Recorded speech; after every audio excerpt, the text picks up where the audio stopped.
ราคาไม่สงค่ะไม่สงในวันที่8 เดือนปี2526เมื่อได้ก็เตมีเผยเป็นคนกรรมดีเนี่ยขนาด เป็นแห้งสายวันพี่น้องแห้งกันยันเมื่อเขากูก็ในขนาดลองตั้ง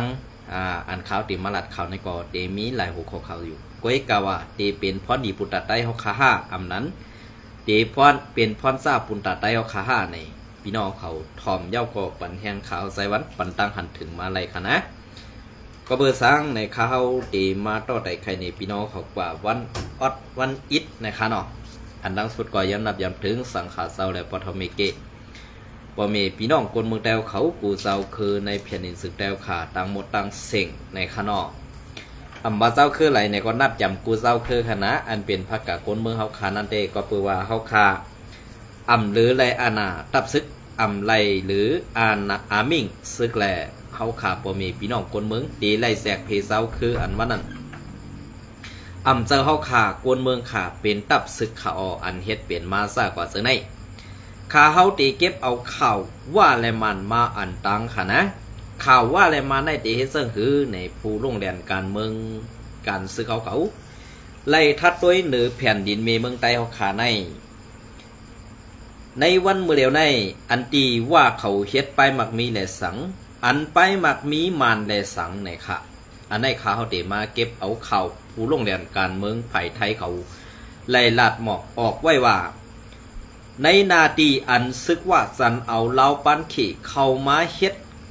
ลองตั้งขุดเมืองและหืออำนั้นได้ทัดหายากหายากในเมืองซึ่งใต้เฮาขาตั้งหมดตั้งเสียงในค่ะเนาะ1กอบสังเขาตีกึดเพราะว่าเขาไล่เฮ็ดกันลองเอาขุดเอา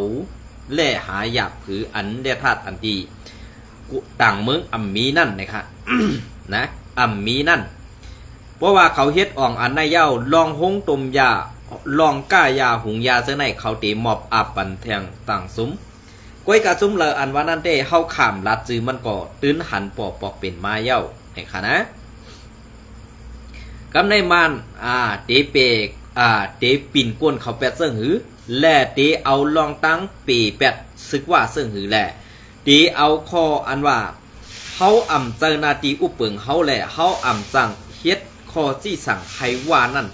เฮ็ดจอมหนังคอซี่สั่งซึกมันเฮาไหลกูลองไอ้นั่นมันเขาบ่เตรียมไว้ยาวเขานะมันเขาบ่เตรียมไว้ดีนะยาวกล้วยกาไตเฮาขารู้2ป่าคือตันลองตังซื้อในปองขาหืออันที่ว่าซึกว่าเฮียงก้นก่อนหนำเฮียงหลักหนักเครื่องกองกลางก็เข้มแบบในวันเมื่อได้ผู้ลงเรียนการเมืองการซึกไผ่ไทยเปิ่นไล่ออกลาดไว้ว่าตีมาปึงอิงเสยใหญ่ซุ้มลักฉันในขนมซุ้มซึกสีเอเดกอลีซุ้มซึกไตเฮาคาตั้ง2 หมู่ 2ซุ้มก็ดีค่ะอันใดก็ดีกว่าผักลั่นดีกว่าซี่สั่งให้ว่าเอาเล้าปั้นขี่ออกว่าอย่าให้ยากเถื่อนป่าไม่แหละ ขุดหญ้าหน่อยในเมืองไต้นั่นยังซึกไตเฮาขาก็ตึกอ่อนยังซึกไตเฮาขาก็ตึกอ่อนและอัมมีอาณาตาเตกว่าจี้สั่งและให้เขาค่ายออกในพื้นที่นั่นแหละก็เปิ้นนั่นแหละอันตีเป็นเฮียงใหญ่เงาขามปื้นภายออกโค้งอันตีคุดเฮหายับนี่เป็นเล้าปันเขตังซึกว่า UWSA เฮ็ดสั่งแล้วมาได้จ่องมีส่วนไล่5ในไล่เขาออกก็เปิดสังก็เปิดว่าเงินอันขอนตีอันเขามาเฮ็ดได้เนี่ยว่าเอากว่าสร้างปันมันกล้วยกาดใต้เฮาขาก็เตไล่กินอยู่คำปองกล้วยกาดเตอำนำตันมันแล้วว่าก็เปิดว่าอันไหนมันตีในมันดูไรเป็นของซุ่มซึกใต้เฮาเขามันดูไรเป็นซุ่มอันตีเป็นเจ้าของแผ่นดินเขาอำดีได้เป็นเจ้าคือวัดอันเบิ่นเรื่องหนังว่าเนี่ยมีแห้งใหญ่เสมาอุปเปิงเฮเฮ็ดเอาไปมักมีซึ่งไหนไตเฮาค่ามังซุ่มซ้ำเตไลฮับเอาพรตุ่มย่อนลองก้ายาหุงยาเตียนว่าค่ะในวันนี้นะแผนการเพื่อน2 แดดค่ะเนี่ยแผนการเพื่อนออกขึ้นดันค่ะเนี่ยพอเขามาว่าซึ่งนั้นเนี่ยเขาว่าซ้ำติดพิษเสยแทงค่ะอำโดพิษเสยค่ะร้องไหนมันเป็นการปักเบิ่ง มันเป็นการทักษะ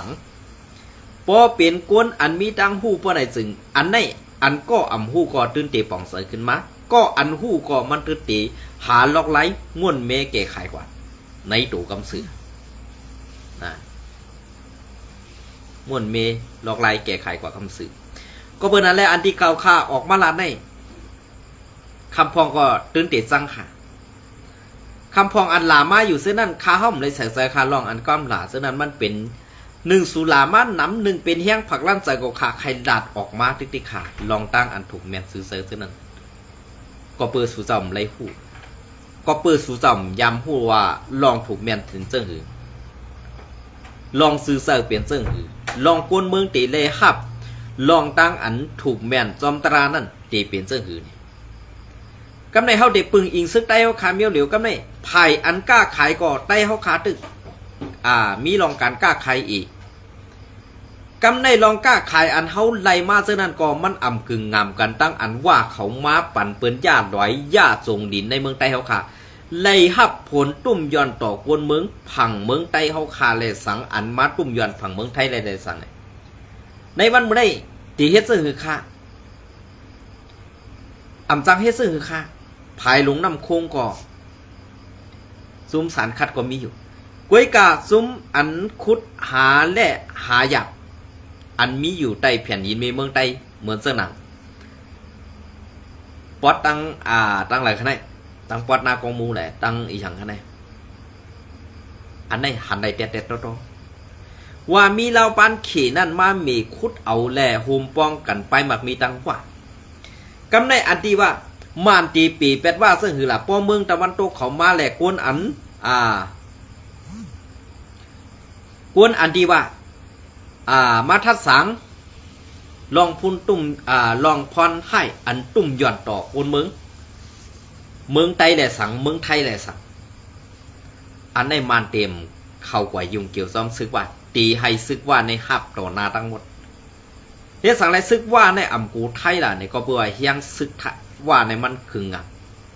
และเขาวนว่าเขาอยู่ที่สูงเหตุตาตีหับมือซึกไทยไรนั่นเนี่ยเขามันเซอร์นะค่ะเขามันเซอร์นะ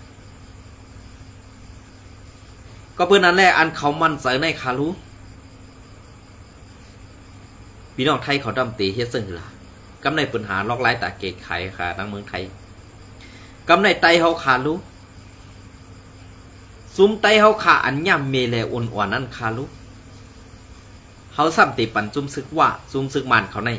เสิร์กินแห้งหลายลูกหลานพ่อแม่พี่น้องคนเมืองไต้เฮาขากว่าแทงหลายสู่กวนค่ะหลายสู่สักกวนเฮาแทงขาอันไหนขาออก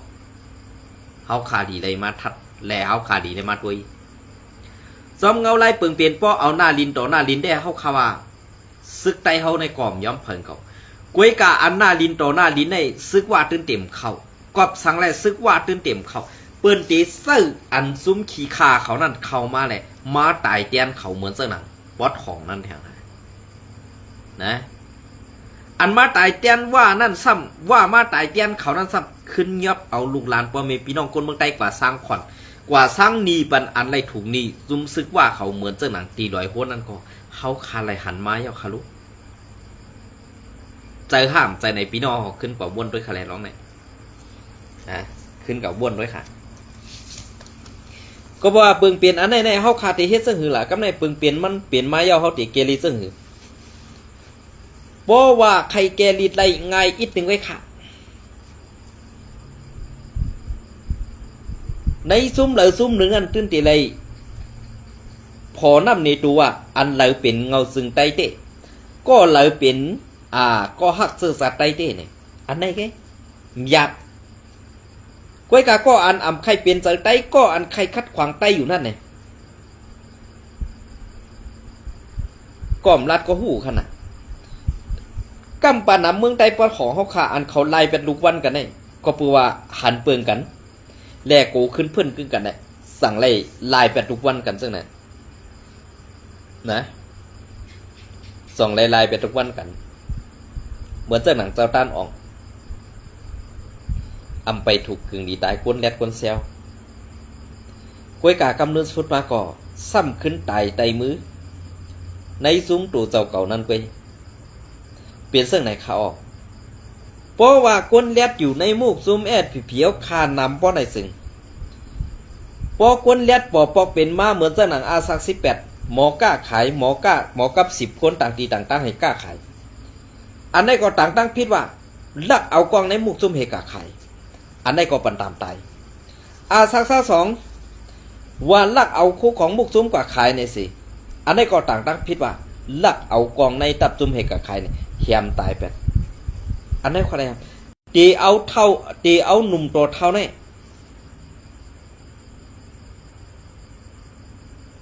ตีเอาหนุ่มตัวเท่านี่เขาตื้นปันให้มันมีคนเด็ดในมุกซุ้มปฏิไม่สงสุดแล้วค่ะเลียดเสียตาก็ป้ออ่ำหับจอมเฮ็ดจอมขอที่สั่งเขานั่นตื้นตีอะไรกว่ากล้าดินแดงละลายนะกล้าดินแดงละลายค่ะก็ปืนนั่นแหละเฮ็ดสังแลเฮาค่าตั้งพิษเฮาอ่ำมีเฮาซ้ำกว่าตั้งพิษเปิ้นมาไว้ติ๊กๆล่ะตั้งพิษอันเปิ้นเฮ็ดกว่าเย้านั่นกำเนินสุดมาเฮาซ้ำติเป็นก็ฮับไปแห่งค่ะล่ะอันไหนเขาอันไหนถูกดีเลยวนค่าต่อกำว่าอันดีภายซึกโคเขียวขอลาดมาว่ากำเสจุ่มนั่นกำเสจุ่มในกำไม่เป็นกำเต้เมื่อที่หายเหมือนเสื่องไส้ได้อ่อนนั่นเนี่ยเขาข้ามกูหายค่ะเขาข้ามกูหายค่ะตีกูให้สังมันขลาดกวนเขาเกิดมาตายเหมือนกันกูก็ข้ามมีเผาป่วนรอดไหลคุณหอคำนั่งป่วนไหลดังตายค่ะนะอย่าไปมัดหลอกอย่าไปมัดขู่กันค่ะเขาข้าเป็นก้นไซเจียดจังเขาข้าเป็นก้นไซเตรียมหูปักเขาข้ามย่ำกว่ากินของเปิ้นเขาข้ามย่ำกว่าเอาคออ้อสาตีเปิ้นเหขึ้นมาเป้กินไตเขาค่ะนะกำได้บ่ค่ะขึ้นมาโดยจำเงาลายเปิงเปลี่ยนจังในซุ่มโคเขียวเนี่ย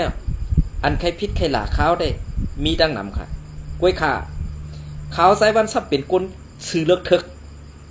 อ่ำหมอไว้นาเผออ่ำหมอไว้ลาเนกลายใหญ่มาหลีก็ตอบหลีมาให้ก็ตอบให้หมอกไหนก็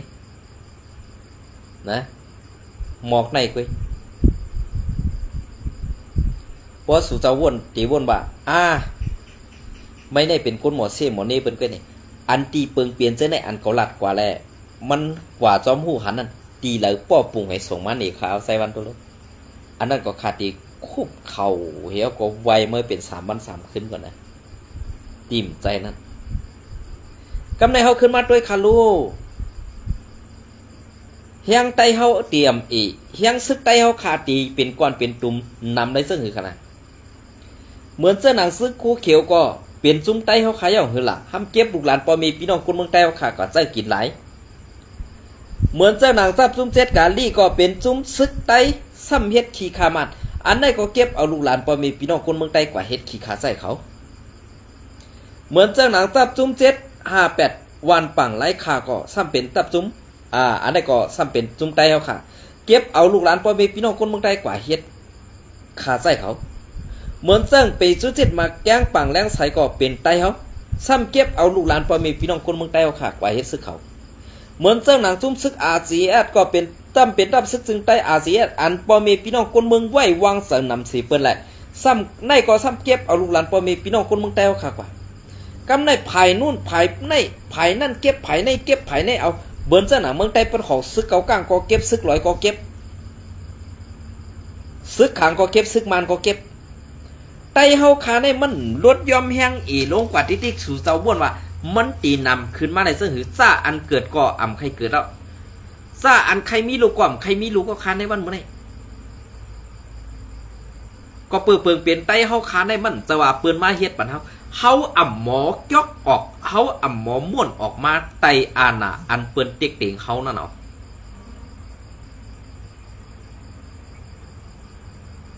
นะอันไหนค่ะเพราะว่าสุเจ้าว่นว่าการซื้อในนั้นมันเป็นการอันที่ว่าการซี่เน่กันก้อยมันจะลองเตะมันจะลองเตะสุเจ้าขึ้นกว่าทัดด้วยค่ะแหละไตอันเมื่อเดียวในเปิ้นยอบดูหลานพอมีพี่น้องคนเมืองไตปอดออกโค้งว่าปอดของปอดเมืองสู่ลอยเสียงซะนี่ซึกมันยอบกว่าเฮ็ดซึกเขา ปอดเมืองสู่ลอยแสงจังได๋อันไหนถ้าเป็นนาตีแอดเพียก็กูกำเฮ็ดสังแลอ่ำโหอ่ำเอาห่มลมแหละอ่ำเฮกังอ่ำห้ามตับซึกมันล่ะเพราะว่าไหนซ้ำแต่ว่าข้าใส่วันหมอเซ่แลลาดในนาตีโคเขียวอยู่ติ๊กๆนี่สูวนด้วยคะแลอยู่ในนาตีแล้วก็จุ้มนั่นเก็บกว่ากำในจุ้มในเก็บกว่าจุ้มในเก็บกว่าอันเฮาขาดได้มาเป็นกวนเฮเฮียงใหญ่เอาเงาขามปืนมันเป็นอันเดียวเฮเอาคอซี่สั่งตีเดียวเฮเฮามาโฮมกันเฮให้มันเป็นจุ้มเดียวเฮามาเพี้ยนกันกว่าให้มันปลดสวดเสียงในเมืองไทยในคาลูจุ้มซึกจุ้มเลยล่ะจุ้มลุกขึ้นจุ้มอีจุ้มอันนั้นก็เลยล่ะตีฮัดแข็งตาเฮาไตปืนตีฮัดเหยียบโหไตเฮาบ่ไหนอันนี้ก็ใครผากถึงว่าจ้าอันเป็นก้นหลงในมุกจุงตักซึกนั่นเป็นเกาก็แก้เมื่อก็แขนพวกก็มาลาดก็เมื่อก็ซื้อมันก็เสือมันเจอเก่าเสือไหมแค่ล่ะก้วยกะปุ่นตาปอเมพี่น้องคนเมืองไทยดังหนำนั่นตีเลยหับควันดีนั่นมีตีเลยค่ะมีตอนเลยค่ะเฮาตีเอาอันเป็นปัดเป็นตอนนี้เฮาตีอยู่จอมคอซี่สังมันให้เฮาคำอันพูดซักเขาคันแน่เมืองไต้ให้มันก่อนขอ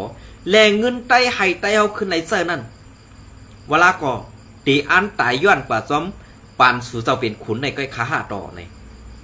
ต้องสู่เจ้าซ้ำตีฮัดดอกพัดเถียงขาคือเสื้อในกวนเด็ดกวนเซียวอันตายมาเย้าซื้อนั่นเฮ็ดสั่งเขาเจ้าเป้ตายไว้กวนอันอำหูอำหางอันคัดขวางลองเมืองไต้ขึ้นใหญ่ในซ้ำตึกอยู่คำพองซ้ำพวอะไรสักคอนเต้าปอดอะไรก้านกว่านั่นซ้ำตึกมีอาสักใส่ใจอยู่เวลาก่อวดเขาหนาห้ากู้สู่กรรมเขานำอันไหนค่ะขาห้อมปองเซอร์ค่ะเพราะเขาขามาเฮ็ดการไตเพราะเขาขามาซ้อมด้วยการไตในวันมื้อนี้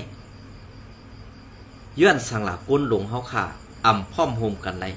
เฮ็ดสังหลาก้นหลงเฮาค่ะอ่ำเข้าอุบโองวบงี้กันไรก็เปื่อว่าเก่าก็แก่เมื่อก็เขียนเก่าตั้งตับซึกมาอันตั้งเมื่อเก่าเฮ็ดจุ้มนั่นม่านตั้งเมื่อเก่าเฮ็ดจุ้มในม่านตั้งเมื่อผู้ว่าตั้งเลียดเฮาอ่ำเปียงเปิ้นก็เปิ้นมาตีหลังก็ปันเปิ้นเฮ็ดขุนแหละหับเอาคอซี่สั่งตีเปิ้นเฮ็ดนั่นแหละอันในเขาวนว่ามันตีดีสิเปิ้นค่ะไปวนผวนโหไตเฮาค่ะวันเมื่อไหนไปปีญาเกามีเสตา1เกาตังมาเข้าตัง50ปีไป2เกายามเฮ็ดปีจุจิตมาเข้าตัง40ปีไป3เกายามตังเกาตึกเตซ่าตังตับซึกมาเข้าตัง30ปีไปก้วยกาพอน้ำเนตูมันไล่นำสิเปิ้นนี่ซ่าอัน50ปีซ่าอัน40ปีนั่นดีไล่มาคมดีกันดีไล่มาคมอุบโอกันตั้งอัน30ปีนั่นค่ะพอคาราเจอไหนก็ซ้ำตีกว่าจอมเงาขามปืนว่าเมื่อได้เปลี่ยนเจอปืนกุ้ยเนี่ยเกาขามรัดซื้อซุ่มมันว่าเป็นเผงพอขามาตัวจอมเงาลายมันป้อไหนสึงเกาก็แก่เมื่อก็แข็งแต่เฮาขาในซ้ำป้อเป็นเจ้าเป็นขุนมาป้อไหนสึงซ้ำเอาเมนน้อยเมนางซ้ำเอาเงินอันเก็บขอนย้อนกินเข้าป้อมีพี่น้องคนเมืองนั้นกว่าถามเอาเมนน้อยเมนางติข่าวเมื่อตีเอาเงิน5เอามากล่องอันในขอถามความถามอันผู้มีจั่นแลอันเป็นเจ้าซึกเจ้าสือเขากำปานำอันไล่ยินมามือป่วนมาในกว่าถามปอมีเพิ่นว่าตีเอาหมักกวาง5ตีเอาเงินอันในความถามก้นหลงอันกำกองค่ะกว่าถามเมเนี่ยอันในลีไลปวด8มวนๆแล้วค่ะนะลีไลปวดจั่นมัน8มวนๆแล้วค่ะ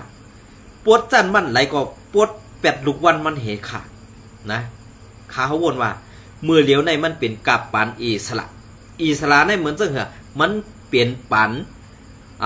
หลอนๆเดียวๆปุ่นตาคนเมืองเหี่ยวมันเปลี่ยนกับโซเชียลมีเดียมันใจกับตับซึกมาเต็กเด่งเป้กินคนเมืองเหี่ยวนี่อันไหนให้ป่องเสยตีในค่ะนะป้อมป่องเสยตีในเฮ็ดการเมืองกว่าก็เหมือนจังหนังขี่ควายปานน้ำนั่นไงขี่ควายนั่นมือมันตาไว้ตากแดดนั่นมันตีแข็งตีเฮียงอะไรค่ะนะเพราะว่ามันเปลี่ยนขี่ควายปันน้ำมือมันกว่าจีน้ำเนี่ยมันตึ้นเตียใหญ่กว่าหมดมีลองสังนั่นค่ะนะ มันเป็นจังไหนเขา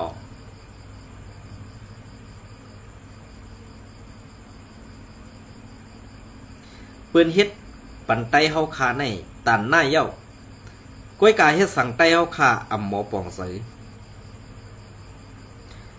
อำหมอปองเสย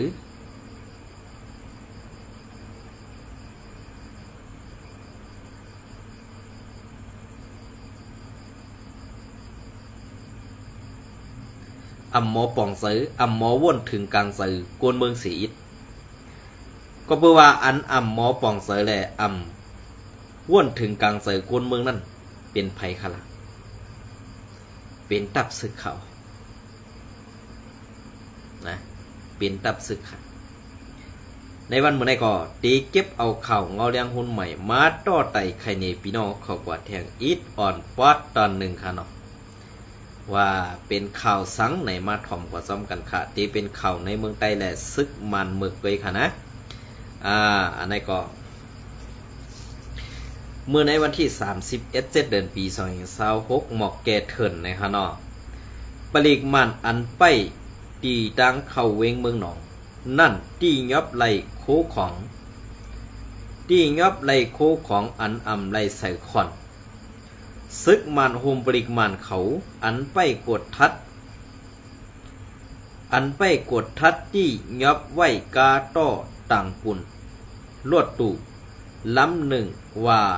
ต้อต่างปุ่นโคของอำเข้าตั้งกันไล่ใส่ขอนว่าไหนเมื่อในวันที่29เดือนปี2026นั้นพ้องซึกมันโฮมปลีกมันตึกกดทัดลวดกาแหล่ลวดเคืองอันดัดผ่านกว่าม้าอยู่เนือเส้นตังอันลูกตังหวานสังกว่าตังเมืองหนองนั่นมีกา โนตุล้ำหนึ่งยาห้องกึดเสกวดทัดในเย้าพ้องกวดทัดนั่น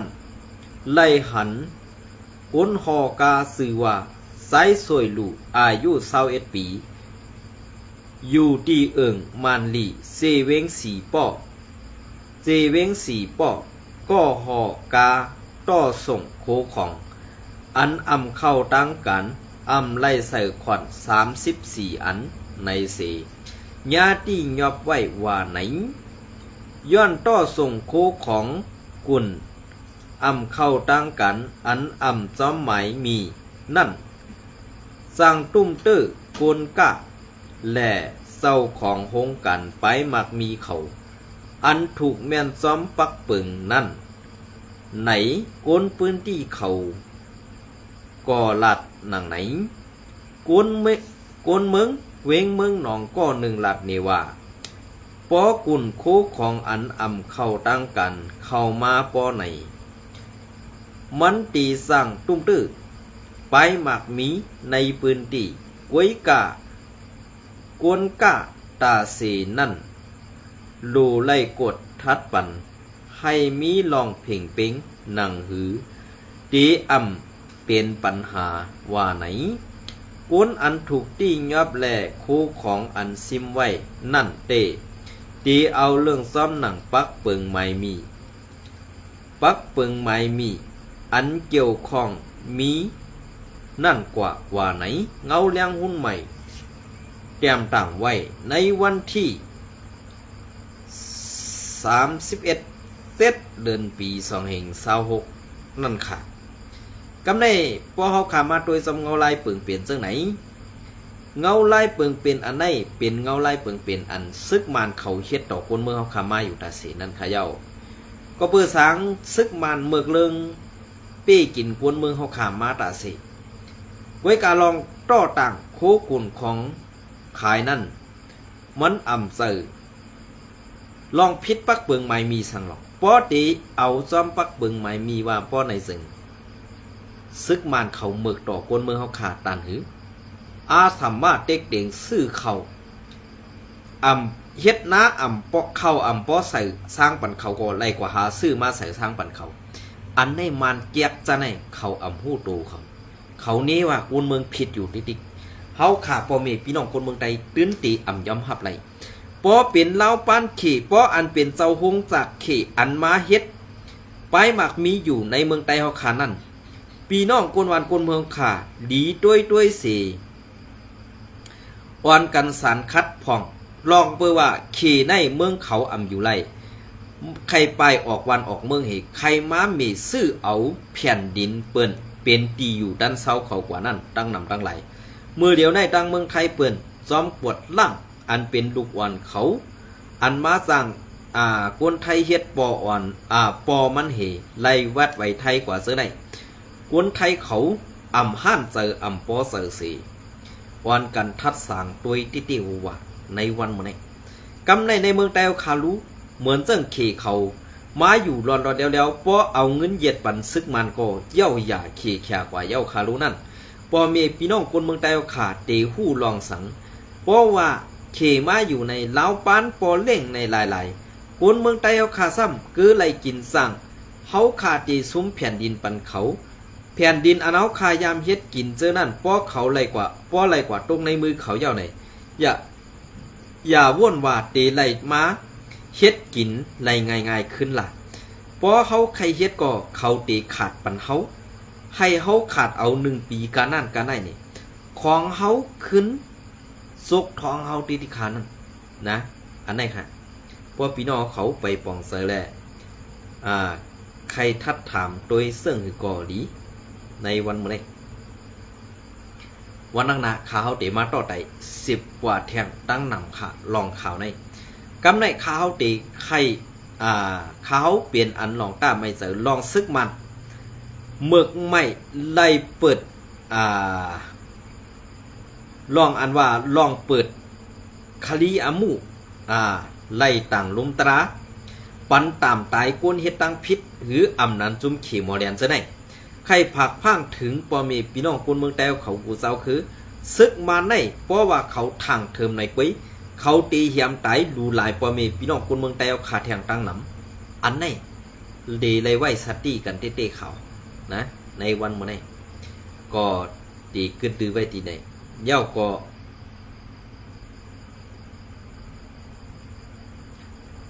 ็วันตั้งหน้าวันที่2มาเพราะว่ามีเขายำขาเฮาตีมาต่อไต่ใครนี่พี่น้องเขาก็แทงลองซึกมันเสิร์ปักปึงลองเหียมตายก้นถูกไม้มีนั่นออกมาเย้าในค่ะเนาะอันนี้ก็ในวันไม่ก็ตีเอาขยำปัดในเศษต่อไต่ใครนี่พี่น้องเขาก็กันได้วันตั้งหน้าตีมาต่อไต่ใครนี่พี่น้องเขาก็แทงในค่ะเนาะยินโสมในไม่ส่งกูก็ค่ะ